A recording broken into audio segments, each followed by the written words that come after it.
kuririmba ni bimwe mu cyo Imana impamagarira.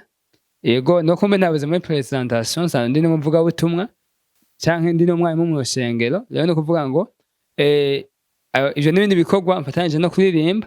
Rero muga kwimba sinshobora kubera ko bisanzwe ari kimwe mu bintu bibira muri jewe kandi bisanzwe bigize agace k'umuhamagaro wanje.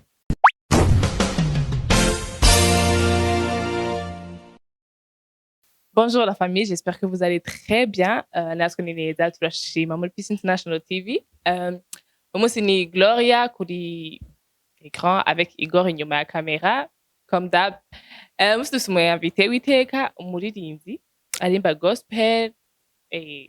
gospel kandi abizi cyane ahimbaza Imana. Turamuhaye ikaze kugira ngo abanze atwibwire maze adufashe kandi natwebwe abantu twakira ubuzima bwiza biciye mu ndirimbo tubandanye tumererwa neza ku ndirimbo ziwe. Turagoye ikaze cyane. Murakoze cyane. Turabamukije mwese. Imana ibahezagire. Ku mazina nitwa Jonas Praise Hatungimana, ndi umuririmbyi w'indirimbo mpimbaza Imana. Hama nsengera mu ishengo rya Upper Deliverance International Church. Ndanezerewe kandi kugaruka kuri Peace International TV. Imana ibahezagire. Murakoze cyane. Hama Jonas Praise, umaze ko uri umuririmbyi wa gospel, uri muri chorale canke uririmba ku ruhande ziwawe? Namaze igihe kitari gito ndirimba muri chorale nko kuva mu ntango za 2015. Narimba muri chorale kubandanya kugeza 2024 kumbe 24. Ariko aho nari muri chorale muri eglise kandi ariko ubu sinkimuri chorale cyane bivanye n'ibikorwa nsanzwe nkora byo mu ishengero, ariko mbandanya nkora ibikorwa byo kuririmba. Rero indirimbo ndirimba ndazimba ku giti cy'iwanje. Uraririmba mu isengero mugabo utari muri chorale ukaririmba ku giti cy'iwawe? Donc mu bihe biheze narimba muri chorale, ariko bivanye nuko hariho ibindi bikorwa twizewemwo mu nzu y'Imana bica bituma umwanya ntaboneka muri chorale, ariko ndabandanya ndirimba mugabo sinapasa mu buryo ngiyo ma repetition ariko ndaririmba. Hama umaze apart yo ndirimbo zo mu rusengero, umaze gusohora nk'indirimbo yiwawe ukayigira publiquement ukayishira nko kuri YouTube kuri channel yiwawe? Hari indirimbo ya mbere nasohoye yitwa Urukundo, nayisohoye 2023. Hama hari iyindi nasohoye 2024 yitwa I Worship You, iri mu rurimi rw'icongereza yose. Hama hariho n'indi yo nshasha yo gusohoka yitwa Izina rya Yesu, nta minsi myinshi irahigiye habona. Umva umaze gusohora indirimbo zitatu? Ego. Vyose kuva uvuye muri chorale mugabo? Oya, nabikoze kuva ndi muri chorale, n'ubundi nkomba ndakubikora n'ubu ntari muri chorale, kubera ko kuririmba ni bimwe mu cyo Imana impamagarira.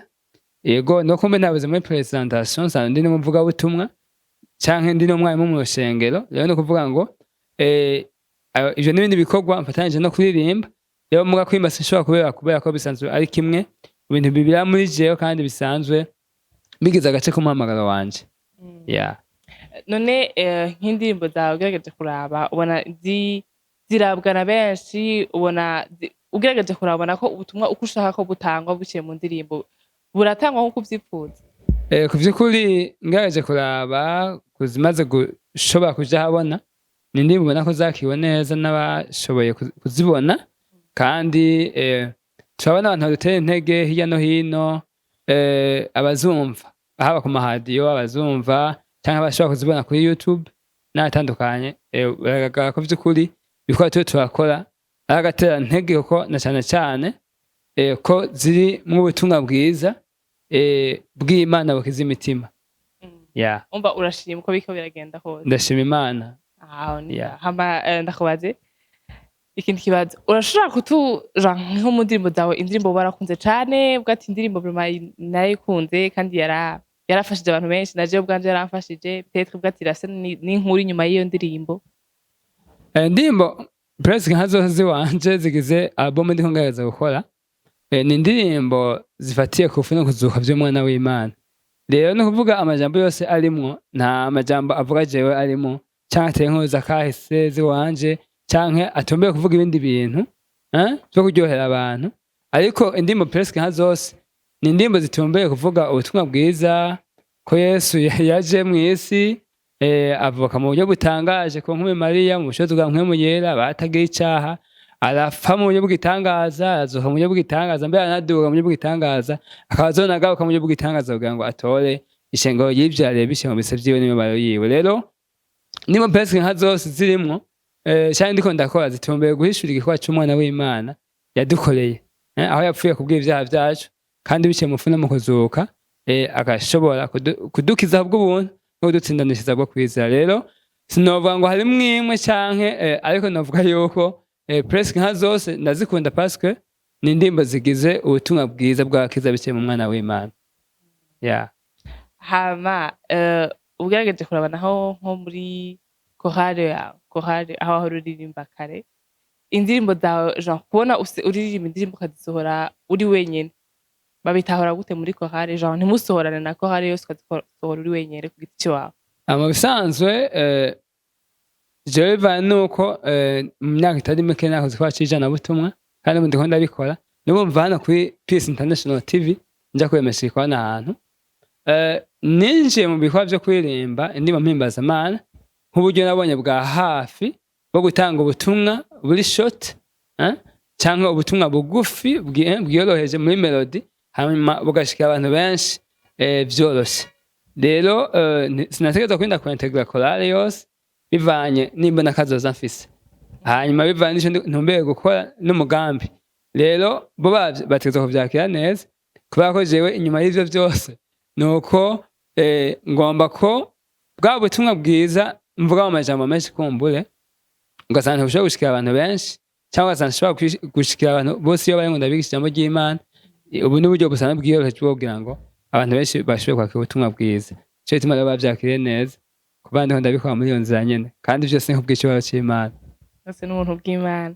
Murakoze cyane rero Jonas, mwakoze kutwita kuri Peace International TV. Murakoze namwe. Hama niba ariho nk'akajambo musigira abadukurikirana abakozi ba Peace International TV woca ukababwira hama maze tukarangiza. Abakunzi bo kuri Peace International TV turabatumira kubandanya badukurikirana ku mbuga zacu, ariko kuri YouTube n'indirimbo zacu ziri wandika Jonas Praise Hatungimana. Hari abantu bamwe bamwe iconeza kigora kumbuye jewe niko bacana mu gace kwanda kivuga cyane. Rero abantu bigora kwandika Praise nkuko bishobora kwandika Peace International TV. Okay, mashobora kwandika Jonas Hatungimana canke Evangelist Jonas Hatungimana canke Urukundo by Jonas Praise canke Jonas Hatungimana canke izina rya Yesu by Jonas Hatungimana. Bashobora kubona ibikorwa vyacu hama mukadukurikira mugakora subscribe ndetse no ku mapaji yacu Facebook, Instagram hose ni Jonas Praise Hatungimana. God bless you. Murakoze cyane. Murakoze namwe. Abakunzi ba Peace International TV turabashimiye cyane ko ramwe abanye nacu muri kino kiganiro, mugire ibihe vyiza.